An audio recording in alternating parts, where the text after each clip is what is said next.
Hello hello students. मैं doctor Bhubaneswar Sutar, Mangilal Bagri, राजकीय महाविद्यालय धोखा से।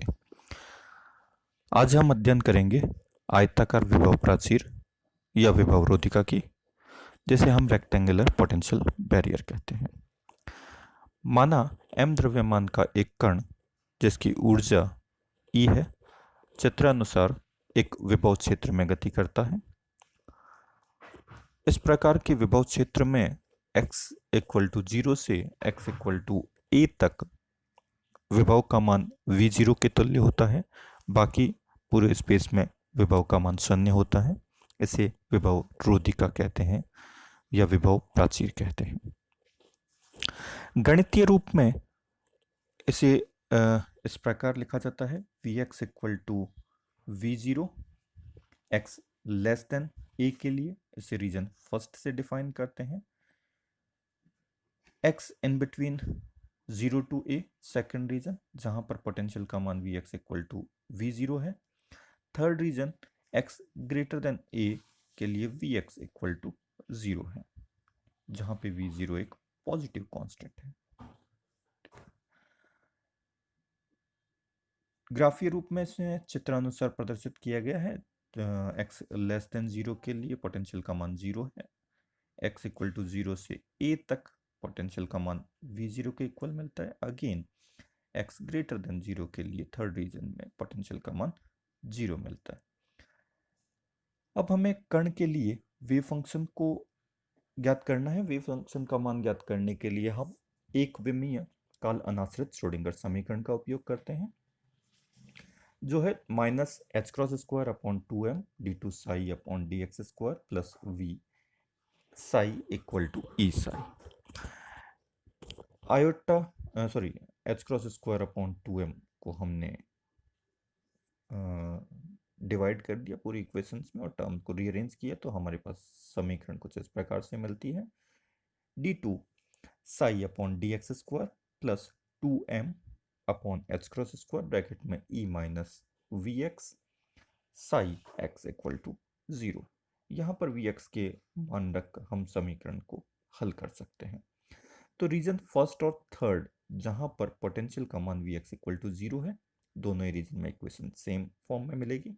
इक्वेशंस का फॉर्म मिलता है d2 Sai 1 upon dx square plus जो रिमेनिंग टर्म है 2m upon 2m e upon H cross square, उसको हमने k स्क्वायर से डिफाइन किया है, तो आएगा k square psi 1 equal to 0। Similarly third region में d2 psi 3 upon dx square plus k square psi 3 equal to 0। Third region में equation आ गई, k की वैल्यू हमने डिफाइन कर ही चुके हैं। यह द्विघात समीकरण जो है उसके जो सॉल्यूशन है वह एक्सपोनेंशियल आयोटा की फॉर्म में आते हैं। जनरल सॉल्यूशन हमारे पास आगे सामान्य हल हमने लिख दिए: साई 1 इक्वल टू ए ई की power iota K x plus B E की power minus iota K x first reason के लिए, एक्स लेस देन 0 के लिए, एक्स ग्रेटर देन 0 के लिए थर्ड रीजन में, Sai 3 equal to C E की power iota x plus D E की पावर आयोटा एक्स। ये जो सॉल्यूशन है यह हमें पता है कि जो फर्स्ट पार्ट है इसका वह धनात्मक एक्स दिशा में गतिशील कण को व्यक्त करता है। सेकंड पार्ट जो है वह ऋणात्मक एक्स दिशा में गतिशील कण को व्यक्त करता है। इसी प्रकार थर्ड रीजन में भी फर्स्ट टर्म है वो धनात्मक एक्स दिशा में और सेकंड टर्म ऋणात्मक एक्स दिशा में गतिशील कण को व्यक्त करता है। लेकिन यहाँ पर अगर हम ध्यान से देखें तो फर्स्ट रीजन में कण दोनों तरफ गति कर सकता है क्योंकि विभव प्राचीर से परावर्तन संभव है, लेकिन थर्ड रीजन में कण केवल धनात्मक एक्स दिशा में गति करता है। ऋणात्मक एक्स दिशा में गति संभव नहीं है क्योंकि आगे पोटेंशियल की वैल्यू अनंत तक समान 0 मिलती है, तो कण कहीं से भी परावर्तित नहीं हो सकता और कण का रिफ्लेक्शन संभव नहीं है, तो ऋणात्मक एक्स दिशा में गति संभव नहीं है। तो इसीलिए जो सेकंड टर्म है इसका वह 0 होना चाहिए, अर्थात d इक्वल टू 0, कोफिशिएंट्स का मान 0 होगा। ये मान यदि हम रख लें तो वेव फंक्शन फर्स्ट और थर्ड रीजन में हमारे पास फाइनली आ गए: साई 1 इक्वल टू ए ई की power iota K x plus B E की power minus iota K x और साई 3 का मान आ गया सी ई की power iota K X. Second region x in between 0 to a wave function potential का मान है Vx इक्वल टू V0। इसके लिए वेव फंक्शन का मान ज्ञात करने के लिए, हल करने के लिए दो केस संभव है, दो कंडीशन संभव है। फर्स्ट होता है E लेस देन V0, जब कण की ऊर्जा विभव प्राचीर से कम है, और दूसरा कण की ऊर्जा जब विभव प्राचीर से अधिक है। तो सबसे पहले हम केस लेते हैं E लेस देन V0, और हमारा यहाँ पे उद्देश्य होगा परावर्तन गुणांक और पारगमन गुणांक का मान ज्ञात करना। तो सबसे पहले E लेस देन V0 के केस में जो श्रोडिंगर इक्वेशन है सेकंड रीजन में, वो कुछ इस प्रकार से मिलेगी। d2 psi2 upon dx square minus 2m upon h cross square V0 minus E psi2 equal to 0। जो कांस्टेंट टर्म है इसको हमने अल्फा स्क्वायर से डिफाइन कर दिया, तो हमारे पास इक्वेशन का फॉर्म आ गया d2 psi2 upon dx square minus alpha square psi2 equal to 0। और इस इक्वेशन जो है उसके जो हल है वह e की पावर अल्फा एक्स और e की power minus alpha x possible है, पॉसिबल सॉल्यूशन है। तो जनरल सॉल्यूशन सामान्य हल हमारे पास कुछ इस प्रकार से आ जाएंगे, psi2 equal to F E की power alpha x plus G E की पावर अल्फा एक्स। तो कुल मिलाकर तीनों वेव फंक्शन में हमारे पास कुल 5 कांस्टेंट्स आए हैं। इन कांस्टेंट्स के मान ज्ञात करने के लिए हम बाउंड्री कंडीशन को अप्लाई करते हैं। तो फर्स्ट बाउंड्री है हमारे पास x इक्वल टू 0 पर, वहाँ पर हम वेव फंक्शन और उसके फर्स्ट ऑर्डर डेरिवेटिव को इक्वल कर देते हैं। जो फर्स्ट बाउंड्री कंडीशन है x इक्वल टू a के लिए, सॉरी 0 के लिए, वह फर्स्ट रीजन और सेकंड रीजन के लिए है। और सेकंड बाउंड्री बनती है x इक्वल टू a पर, यह फर्स्ट और थर्ड रीजन के बीच में बाउंड्री है। तो यहाँ पे फर्स्ट और थर्ड रीजन के वेव फंक्शन और उसके डेरिवेटिव को कांस्टेंट करेंगे। तो फर्स्ट बाउंड्री कंडीशन पे हमने वेव फंक्शन और उसके डेरिवेटिव को कांस्टेंट इक्वल किया, तो हमारे पास रिजल्ट्स आए हैं a plus B equal to F plus G. और सेकंड रिजल्ट डेरिवेटिव को इक्वल करके जो हमारे पास रिजल्ट्स आते हैं वो आएगा आयोटा के ब्रैकेट में a minus B alpha F minus G. दो इक्वेशन मिल गई हमारे पास 9 और 10 सेकंड बाउंड्री के लिए। अगेन हमारे पास जो रिजल्ट्स हैं वो कुछ इस प्रकार मिलते हैं, c e की power iota K a equal to F E की power alpha A plus G E की पावर माइनस अल्फा ए। और सेकंड इक्वेशन मिलती है डेरिवेटिव्स को इक्वल करके आयोटा के सी ई की power iota K A plus equal to alpha bracket में एफ ई की power alpha A minus G E की पावर माइनस अल्फा ए। चारों समीकरणों को हल कर हम a अपॉन बी अपॉन ए और c अपॉन ए का मान ज्ञात कर सकते हैं। परावर्तन गुणांक और पारगमन गुणांक का मान ज्ञात किया जाएगा। सर्वप्रथम हम क्या करते हैं, 9 और 10 समीकरण को ऐड और सब्ट्रैक्ट करेंगे, a और b की वैल्यूज फाइंड आउट करेंगे।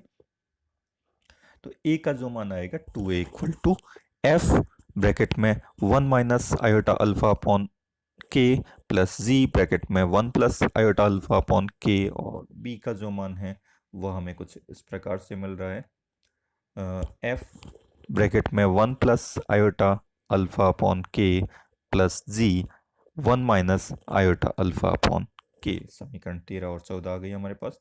इन दोनों को डिवाइड करके हम बी अपॉन ए का मान ज्ञात कर सकते हैं।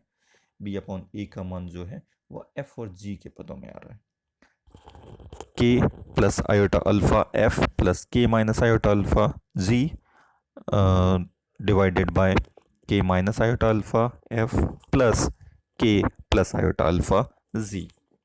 तो f और g को एलिमिनेट करें तो हमारे पास a अपॉन बी का मान आ जाएगा। इसका मान ज्ञात करने के लिए हम समीकरण 11 और 12 इन दोनों को डिवाइड करते हैं। डिवाइड करने पर हमारे पास लेफ्ट हैंड साइड में जो टर्म बचेगी वो आएगी आयोटा के।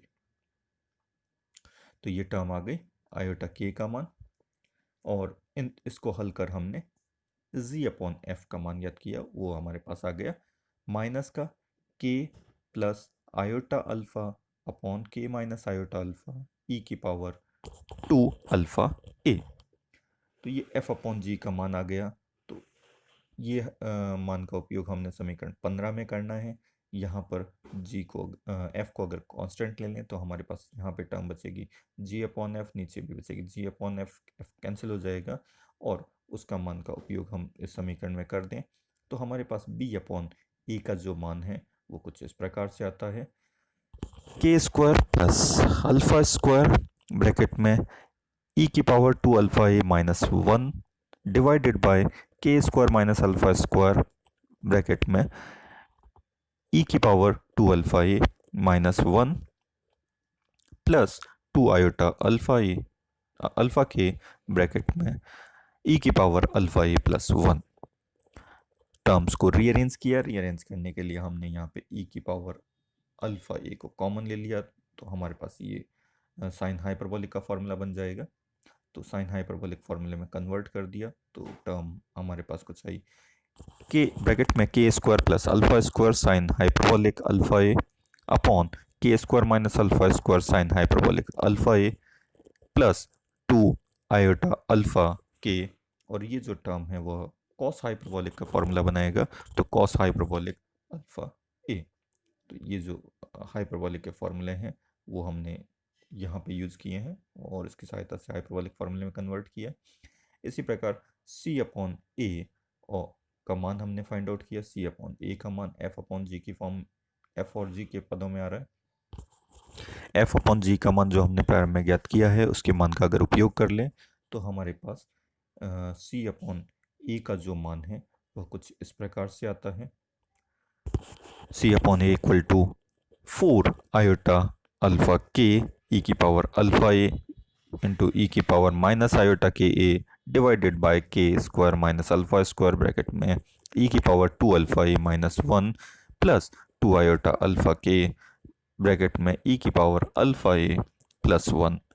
और अगर हम इन टर्म्स को साइन हाइपरबोलिक और कॉस हाइपरबोलिक के पदों में लिखें तो हमारे पास फाइनली टर्म जो मिलती है वह c upon A equal to आता है 2 आयोटा के अल्फा ई की power iota K A divided by K square minus alpha square sine hyperbolic alpha A plus 2 iota K A cos hyperbolic alpha A. अब इनका उपयोग कर हम रिफ्लेक्शन कोफिशिएंट और ट्रांसमिशन कोफिशिएंट ज्ञात करेंगे। परावर्तन और आपतन गुणांक पारगमन गुणांक का मान ज्ञात करने के लिए हमें प्रायिकता धारा घनत्व का मान ज्ञात करना है। प्रायिकता धारा घनत्व का उपयोग किया जाए तो प्रायिकता धारा घनत्व का जो मान आएगा फर्स्ट और थर्ड रीजन में वो हमें मिलता है J equal to V bracket में A square minus B square first region में, थर्ड रीजन में J equal to V mod of C का स्क्वायर। पारगमन परावर्तन गुणांक के लिए परावर्तन प्रायिकता धारा घनत्व की तीव्रता और आपतन धारा घनत्व की तीव्रता का अनुपात लिया जाता है। उसमें वेलोसिटी दोनों में कॉमन है, कैंसिल हो जाएगा तो मॉड ऑफ बी का स्क्वायर अपॉन मॉड ऑफ ए का स्क्वायर। बी और ए का मान, बी अपॉन ए का मान हमने ऑलरेडी कैलकुलेट किया हुआ है, उनसे हम ये मान लिख सकते हैं, होल स्क्वायर करेंगे आर बी अपॉन ए का मान जो हमने ज्ञात किया है इसका होल स्क्वायर कर दिया जाए तो हमारे पास परावर्तन गुणांक का मान आ जाएगा। लेकिन डिनोमिनेटर पार्ट में हमारे पास कॉम्प्लेक्स टर्म है तो कॉम्प्लेक्स का जब स्क्वायर किया जाता है तो कॉन्जुगेट से मल्टीप्लाई करते हैं। तो कॉन्जुगेट से मल्टीप्लाई करने के पश्चात हमारे पास आर की जो वैल्यू है वो कुछ इस प्रकार से प्राप्त हुई K square plus alpha square का whole square sine hyperbolic square alpha A divided by K square plus alpha square का whole square sine hyperbolic square alpha A plus 4 K square alpha square.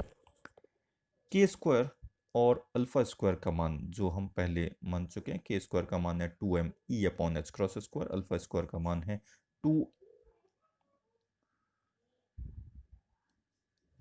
तो हमारे पास ये value आ गई है K square और alpha square की value जो हमने माना था, और साइन हाइपरबोलिक स्क्वायर का जो sign hyperbolic square cos hyperbolic square में एक रिलेशन होता है, इनका उपयोग किया हमने। तो हमारे पास फाइनली सॉल्व करने के पश्चात रिफ्लेक्शन कोफिशिएंट्स की जो वैल्यू है वो कुछ इस प्रकार से आएगी, आर इक्वल टू ब्रैकेट में 1 plus 2e v0 minus e divided by v0 square sine hyperbolic square alpha A का इनवर्स। अब पारगमन गुणांक ज्ञात करते हैं। पारगमन गुणांक के लिए पारगमित प्रायिकता धारा घनत्व की तीव्रता और आपतित प्रायिकता धारा घनत्व की तीव्रता के अनुपात लिया जाता है। चूंकि वेलोसिटी दोनों में कॉमन है, फर्स्ट और थर्ड रीजन दोनों में पोटेंशियल जीरो है, तो वेलोसिटी भी कांस्टेंट मिलती है, कॉमन मिलती है, तो कैंसिल हो जाएगा। हमारे पास टी की वैल्यू आ गई मॉड ऑफ सी का स्क्वायर अपॉन मॉड ऑफ ए का स्क्वायर। सी अपॉन ए का मान हम ज्ञात कर चुके हैं, उसका स्क्वायर करें तो हमारे पास पारगमन गुणांक का मान आ जाएगा।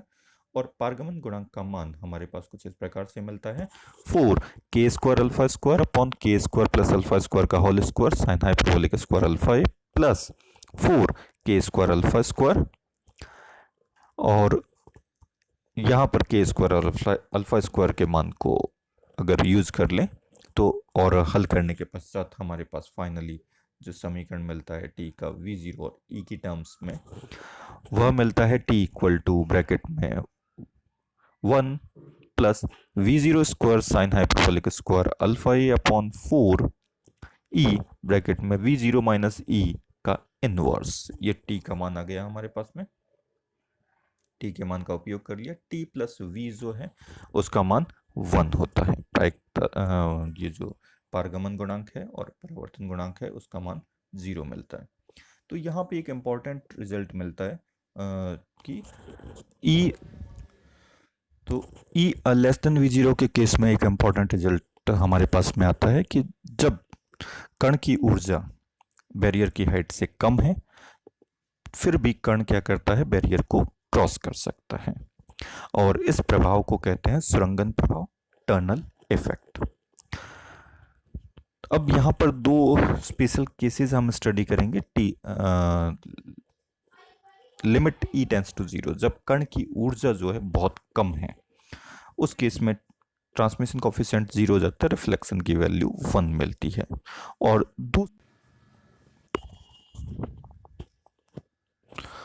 तो सेकंड केस जब limit E tends to v0 अर्थात कण की ऊर्जा जो है विभव प्राचीर की हाइट के तुल्य हो जाती है, तो उस केस में अल्फा ए टेंस टू 0 हो जाता है। अल्फा ए का मान 0 के को अप्रोच करेगा, तो उस केस में हाइपरबोलिक फंक्शन जो है वह एंगल यानी थीटा के इक्विवेलेंट होता है, तो sine hyperbolic alpha A tends to alpha A मिलेगा।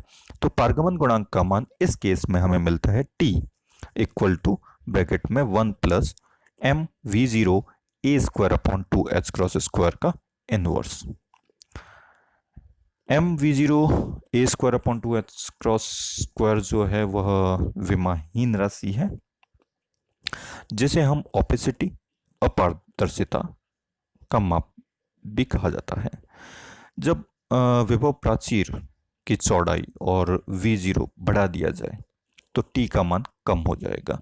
तो थर्ड केस हम स्टडी करते हैं, जब विभव प्राचीर की ऊंचाई और चौड़ाई को बढ़ा दिया जाए तो उस केस में अल्फा ए का मान 1 की तुलना में ज़्यादा होगा। अल्फा ए अगर ज़्यादा है तो साइन हाइपरबोलिक अल्फा ए का जो मान है वह exponential alpha A divided bye 2 के तुल्य होता है।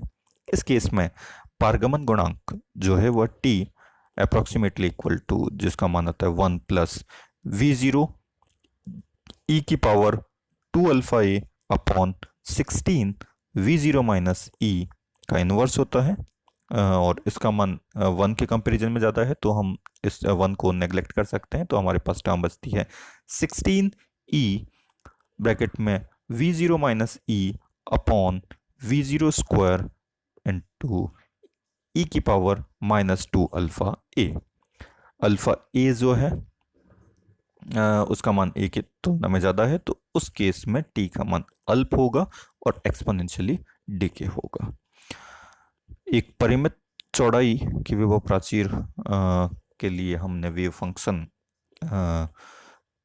को तीनों रीजन में ड्रॉ किया है। तो यह फर्स्ट रीजन में वेव फंक्शन को शो कर रहा है, सेकंड रीजन में एक्सपोनेंशियली डिके हो जाता है, चरघातांकी रूप से इसका 6 होगा, उसके पश्चात कंटिन्यूस वेव फंक्शन मिलता है। तो यह था हमारा सेकंड केस। थर्ड केस को हम नेक्स्ट वीडियो में स्टडी करेंगे। थैंक यू, धन्यवाद।